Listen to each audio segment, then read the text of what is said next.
ассалому алайкум ва раҳматуллоҳи ва баракатуҳ.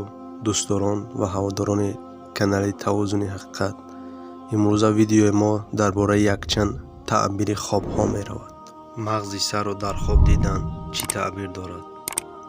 мағзи сар дар хоб ҳамчун ҳимоя аз ҳама гуна офатҳо таъбир мегардад. нафаре ки дар хобаш мағзи сар истеъмол мекунад, бо пули ҳалол умр ба сар мебарад. дар хоб истеъмол кардани мағзи сари нафари бегона маънои онро дорад ки шахси чунин хобдида аз дороии он нафар истифода мебарад. нафаре ки мағзи сари худро калон хоб мебинад, ин нафар донову хирадманд аст. мағзи сари худро хурд ё умуман худро бе мағзи сар хоб дидан нишонаи он аст ки шахси чунин хобдида ҷоҳил ва мумсик аст. мағзи сари пухташуда шаҳодати марги бармаҳал аст. таъбири хоби маит ё ин ки одами мурда. нафаре ки дар хоб падару бобо, модару модаркалони фавтидаашро зинда хоб мебинад, дар бедорӣ аз мушкилот раҳоӣ меёбад. фавти одами зиндаро дар хоб дидан нишонаи дароз шудани умри эшон аст.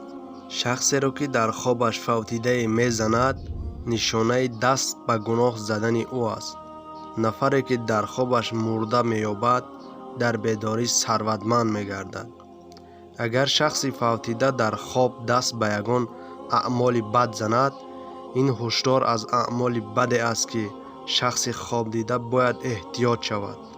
дар хоб дидани ҷавони муҷарраде ки реҳлат намудааст, маънои дар бедорӣ издивоҷ карданро дорад. ҷавони зандидаи реҳлат намуда дар хоб нишонаи аз наздикон ҷудо шудан ё талоқ аст. даст ба аъмоли нек задани шахси реҳлат намуда дар хоб нишонаи он аст ки шахси хобдида низ кори хуб анҷом додааст. шахси фавтидаро зиндаву ҳангоми гапзанӣ хоб дидан маънои онро дорад ки хонаи охирати ин нафар обод аст. дар хоб бо нафари фавтида оғӯш гирифтану суҳбат кардан маънои дарозумрии ӯро дорад. нафаре ки дар хобаш бо нафари ношиносе ки фавтида аст бусобусӣ намояд, дар бедорӣ соҳиби бойгарӣ мешавад. бусобусӣ дар хоб бо яке аз шиносҳоятон ки реҳлат намудааст нишонаи аз худ намудани илму дониш ва маблағ аст. шахси фавтида дар хоб муошират намудан маънои онро дорад ки шахси чунин хобдида он чизеро ки ба даст меорад, ки кайҳо умедашро аз он канда буд. мард дар хобаш ба зани фавтида муошират намояд, корҳояш рӯ ба беҳбудӣ меоранд. шахси фавтидаро хомӯш хоб дидан маънои онро дорад ки раҳматӣ нисбати шахси хобдида назари нек дорад.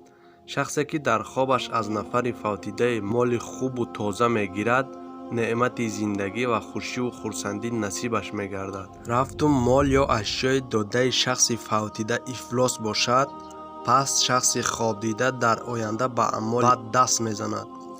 шахси фавтидаеро сарватманд хоб дидан маънидод кунандаи он аст ки рӯҳаш равону хотираш шод аст. бо нафари фавтида дар хоб салом кардан ба лутфи худованд мушарраф гардидан аст. шахси фавтидаро урён хоб дидан нишонаи он аст ки раҳматӣ дар зинда буданаш хайру саховат накардааст. рафту шахси фавтида дар хоб аз марги инсон хабар диҳад, пас марги шахси хобдида наздик аст.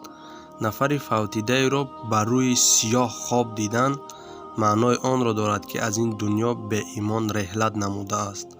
бо шахси фавтида ба хона ворид шудану аз он ҷо берун нашудан маънои онро дорад ки шахси хобдида аз дами марг наҷот меёбад. дар хоб бо шахси фавтида дар як кат хобидан нишонаи дарозумрӣ аст. агар шахси фавтида дар хоб ба сӯи худ даъват намояд, марги шахси чунин хобдида ба мисли шахси реҳлат намуда фаро мерасад. шахси фавтидаеро дар ҷое ки пайваста намоз мегузорид машғули намозхонӣ хоб дидан маънои онро дорад ки рӯҳу равонаш чандон шод нест. рафту шахси фавтида дар мавзеи дигар машғули намозгузорӣ бошад, пас амалҳои хуби ҳангоми зинда буданаш содир намуда дар дафтари аъмолаш навишта шудааст ва рӯҳаш шоду манзили охираташ обод аст. шахси фавтидаро дар масҷид хоб дидан маънои онро дорад, ки шахси чунин хобдида азобу машаққат надорад, зеро масҷид дар хоб ҳамчун оромӣ ва бехатарӣ таъбир мегардад. агар шахси фавтида дар хоб имоми намози нафарони зинда бошад, пас умри ин нафарон кӯтоҳ мешавад, зеро инҳо дар намози худ пайрави амалҳои шахси фавтида ҳастанд. дар ягон мавзеъ нафарони фавтидаро зинда хоб дидан маънои онро дорад, ки мардуми ин мавзеъ ба неъмату хурсандӣ ва адолат мерасанд. дар хоб қайчиро хоб дидан чӣ маъне дорад? қайчи дар хоб нишонаи нафареро ба оғӯш гирифтан ё ҳамкорӣ бо касе аст. қайчии аз осмон афтидаро дар хоб қапидан нишонаи марг аст. бо қайчи мӯй ё пашм қайчи кардан дар хоб нишонаи комёбӣ ва ба даст овардани сарват аст. қанд шакар дар хоб дидан чӣ таъбир дорад? қанд дар хоб нишонаи хушҳоливу шодмонӣ ва аз ғаму андӯҳ бадбахтӣ раҳо шудан аст.